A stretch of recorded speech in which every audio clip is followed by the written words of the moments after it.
sanalmış bayrog'imizning ham qabul qilinganligi bilan barchangizni muborakbod etaman. Yurtimiz tinch, yurtboshimiz omon bo'lsin. Barcha balalarimizga omadlar yor bo'lsin. Allohning o'zi qo'llasin, odamlarimiz omonini bersin. Balvonlarimiz omadini bersin. Solimlarimiz zo'r. Xudo xolasa bugun Somon boybomizning tug'ilgan kunlari. Barcha otbozlar balvonlar nomidan Qoraboy bobomizning axloqiyligiga sog'lik salomatlik tilaymiz.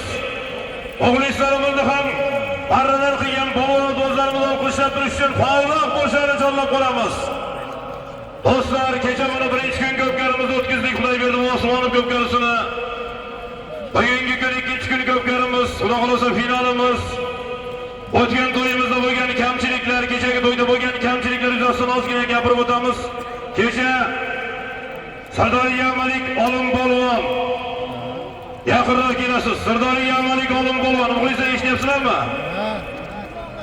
Olim polvon kecha mana mehmonlarga ozgina azartga kirib, e'tirozlarga sabab bo'ladigan xatti-harakatlar qilganligi uchun ijtimoiy Telegram, YouTube kanallarda, Instagram kanallarda mehmonlarimizdan uzr so'rab kechirim so'radi. Ko'rdilaringizmi muxlislar?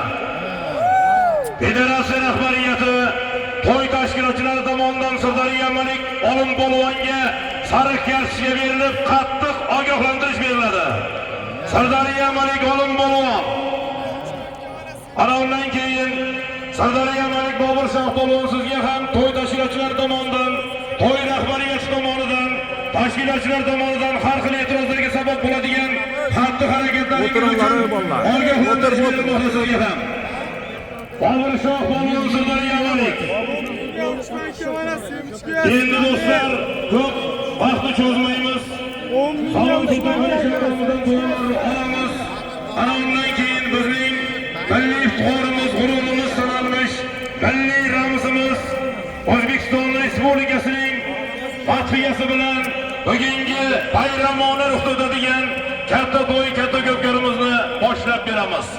Somon Sultonxon Eshonbobomizni mikrofon yoniga chorlab, Eshonbobolarimizni duolarini olib, Xudo xolasa undan keyin ko'pkarimizni boshlasak.